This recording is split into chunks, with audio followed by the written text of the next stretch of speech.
Do you guys have more projects that you're planning right now? Mm-hmm. Yeah, we're working on writing a script together. That's a werewolf buddy cop comedy.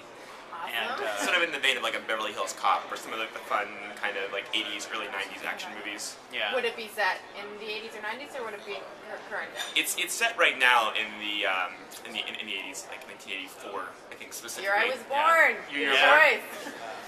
it's a good year. It's a good year. But it doesn't necessarily have to be, but it's sort of in the spirit of the film, those kind of films. Is it set in Portland, or you guys? No, it's set in sort of that nondescript Los Angeles world that a lot of those films are set in, where it's in LA and, well, Beverly Hills Cop, I guess, is really specific. But I think there's a lot of films from that era that are just sort of set in Los Angeles, not so much because they're really set there, but just because that's where they're shot, you know?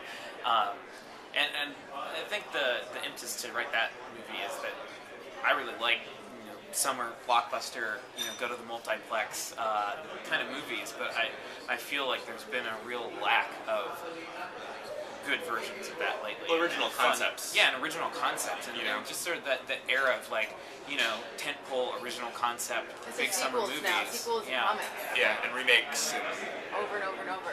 Yeah. So and I think yeah, I mean, like that script is kind of just an example of like. I mean, it's something that like we would be excited about seeing in the theater, in July. So why not do it yourself?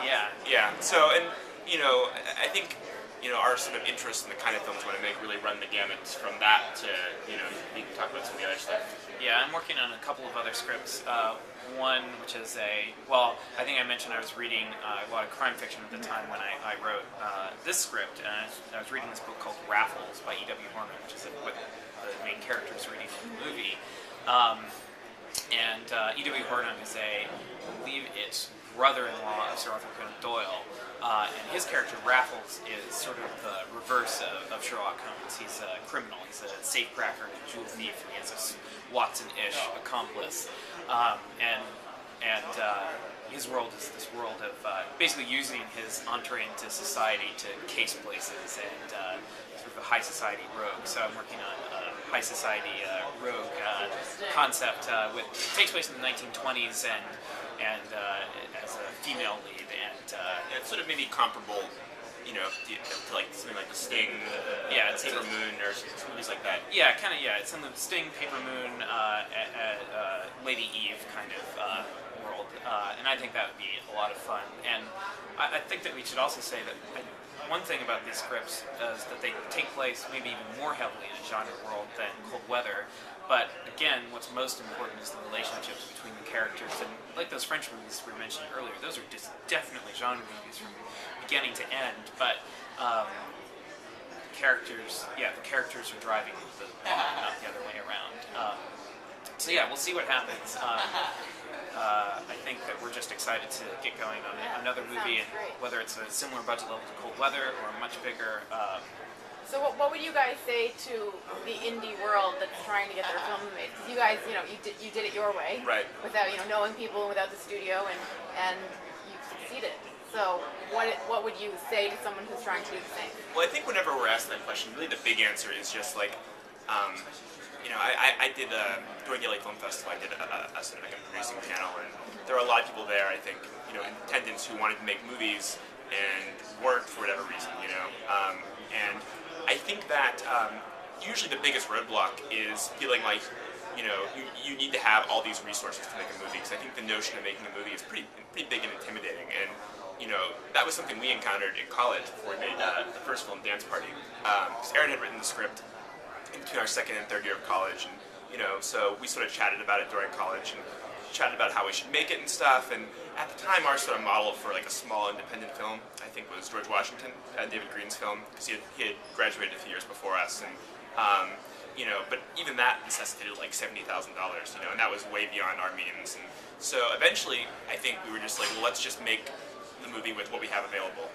Our editor in that film, Zach, had a camera. We used his camera. And we kind of cobbled together a few $1,000. Yeah, and we stayed in a friend's house in Portland. And it's for a dance party? Yeah, it's for a dance party. And so I think it's just about, using the resources you have, and I think that making that movie, led to, I think that momentum was really important because it got into South by Southwest, and we went there, and then we were like, we need to make another movie ASAP, and again we had no money, and we talked about a bunch of ideas, and then Aaron ended up writing Quiet City, which was just set in Brooklyn where we were living, and we made that for even less than the dance party, like $2,000, but we really just used what we had at our disposal, and I think like, as with anything, like the forward motion of making something and putting it out there, I think, Quiet City was what led to us being able to make Cold Weather, and I think... How did you guys finance Cold Weather? We financed it with a company called Parts and Labor. I mentioned Ben Stantler, our other producer, and Brendan, obviously right here.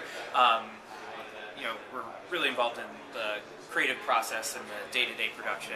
We had two other producers, Jay Van Hoy and Lars Knudsen, who found money for the film and made it possible to... Can you share how much the budget was? It was about $100,000.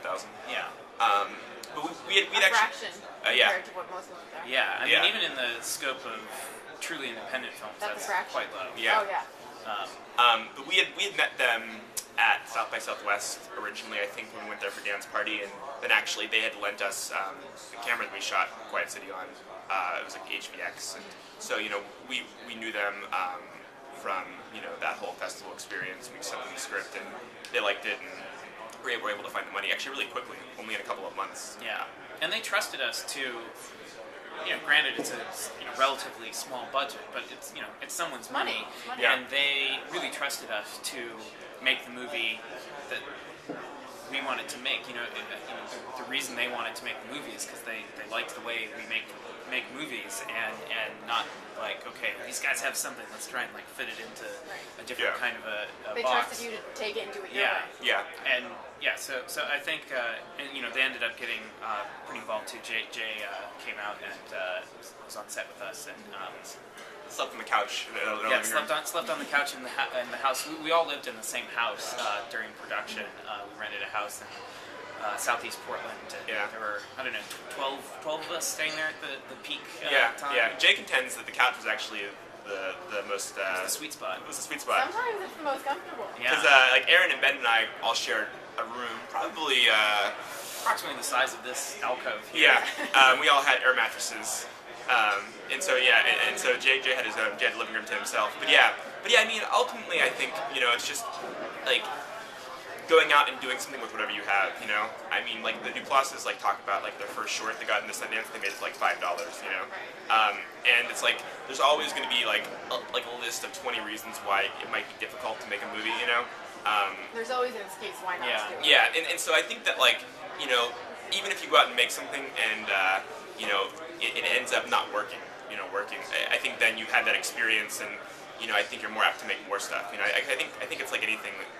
I think if you're waiting to make something, then it gets increasingly harder to actually do it. It becomes more intimidating. Yeah, and I think that it's really important to evaluate the resources that you have at your disposal. Yeah.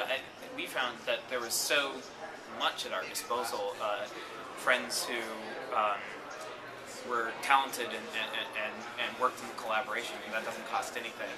And I think that people can feel that it's limiting to make a movie, or I can't possibly make a movie for $3,000. And I mean, it's true that there's some things you can't do. You probably can't make a period western for $3,000, but I think there's a lot of different kinds of films you can make. And a friend of ours who also went to school, Martha Stevens, has a great film called Passenger Pigeons that was at South by Southwest last year, and that's I think a really personal film for her. She's from Kentucky, and it takes place in a world that she knows really well, and I think that that's a great example of taking a world that you know really well and that means a lot to you, and finding a way to capture it, to use the people around you to make a movie out of that, or a film like Primer, which had, I don't know how much Primer cost, but that's officially $7,000 or something. Yeah, so that's a sci-fi movie, and so I feel like there's ways to do it, and that sometimes limitations can be opportunities.